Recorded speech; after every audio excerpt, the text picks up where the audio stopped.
kakek dan tiga pemuda. Pada suatu malam yang disinari cahaya bulan purnama, di sebuah kota tua di negeri Persia, tinggallah seorang kakek tua yang dikenal bijaksana, bernama Syekh Mufid. Ia tinggal seorang diri di sebuah rumah kecil dekat pasar. Dan setiap malam, ia duduk di bangku batu depan rumahnya, memandang langit sambil merenungi kehidupan. Suatu malam, datang tiga pemuda asing yang tampak lelah dan kehausan. Mereka mengetuk pintu kakek itu dan meminta izin untuk beristirahat sejenak. "Silakan duduk, wahai anak-anak muda," kata Syekh Mufid ramah. "Kalian tampak seperti orang yang tengah menempuh perjalanan panjang." Mereka pun duduk dan minum air kurma dingin yang disuguhkan oleh sang kakek. "Siapakah kalian dan dari mana asal kalian?" tanya sang kakek. Pemuda pertama menjawab, "Namaku Jamil. Aku seorang saudagar muda dari Damaskus. Namun hartaku dirampas di tengah perjalanan." Pemuda kedua berkata, "Namaku Bahran. Aku adalah putra seorang hakim. Tapi aku lari dari rumah karena menolak perjodohan." Dan pemuda ketiga menunduk sebelum bicara, "Aku Kasim, mantan pencuri yang bertobat. Aku mencari kehidupan baru yang bersih." Syekh Mufid menatap mereka dengan mata tajam namun penuh kasih, lalu berkata, "Kalian datang kepadaku bukan tanpa alasan. Langit telah menuliskan takdir kalian untuk bertemu di malam ini."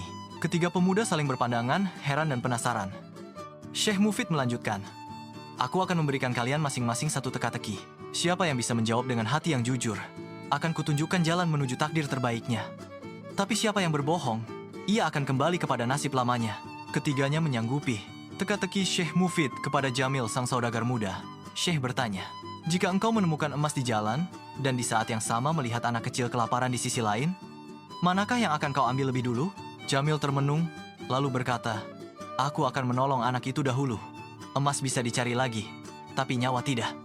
Syekh mengangguk. "Lidahmu manis, tapi apakah hatimu sepakat?" Jamil menunduk. "Dulu aku akan memilih emas, tapi kini aku tahu, kekayaan tanpa hati adalah kutukan." Syekh tersenyum. "Jawabanmu telah menyelamatkanmu." Lalu kepada Bahran sang anak hakim, Syekh bertanya, "Jika kau diberi pilihan antara tahta yang penuh tipu daya atau hidup biasa bersama cinta sejati, mana yang kau pilih?" Bahran menjawab mantap, "Cinta sejati. Tahta tanpa hati hanya akan membuatku musuh bagi diriku sendiri." Syekh mengangguk. "Engkau telah mengenal nilai kehidupan."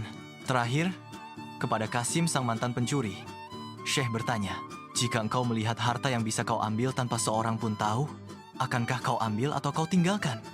Kasim menggenggam lututnya. "Aku akan meninggalkannya, karena kejujuran kini lebih mahal bagiku daripada permata." Syekh memejamkan mata. "Wahai Kasim, engkau telah mengalahkan musuh terbesarmu dirimu sendiri. Lanjut part."